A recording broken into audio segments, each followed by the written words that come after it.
Il se mange à toutes les sauces. Le Made in Cameroun nourrit, habille et même guérit des milliers de personnes qui l'embrassent chaleureusement. Si dans les usages quotidiens, le concept a déjà conquis cœurs et palais, la production industrielle doit recevoir, elle, le sceau qu'il faut. On l'appelle certification. La certification, c'est comme le permis de conduire. Vous recrutez des chauffeurs bien formés, ils font moins d'accidents sur les routes.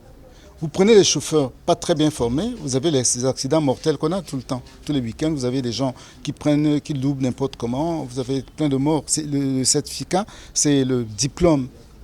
Donc quand vous avez des gens bien formés, ils ont le diplôme qu'il faut, ils ont dans les règles de l'art. Sa vie, il l'a consacrée à cette fin. Jacques Déby, ses 35 longues années d'expérience dans le secteur. Son retour au pays natal est une bénédiction pour ses producteurs locaux, soumis au diktat inique du coût élevé de la certification.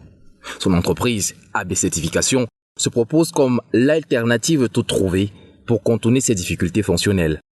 Le référentiel Made in Africa présenté ce jour est un pas de plus vers cet idéal panafricain qui promeut et encourage l'excellence tapis à nos portes.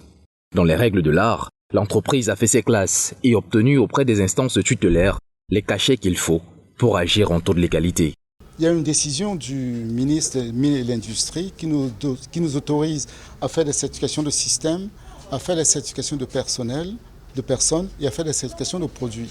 Donc c'est un document qui est valable 3 ans, renouvelable, accordé par le ministère des Mines et de l'Industrie. D'autre part, nous sommes en démarche d'accréditation par un organisme international pour les compétences de nos certificats. Parce que l'accréditation, c'est la reconnaissance des compétences de quelqu'un par rapport à des normes particulières, notamment 17021. Et ça marche. Le référentiel fait déjà des émules et des heureux. Le Made in Africa nous ouvrira les portes dans tous les pays africains. Un petit pas sur le boulevard du Made in Africa, mais un bien grand pour un patriote visionnaire.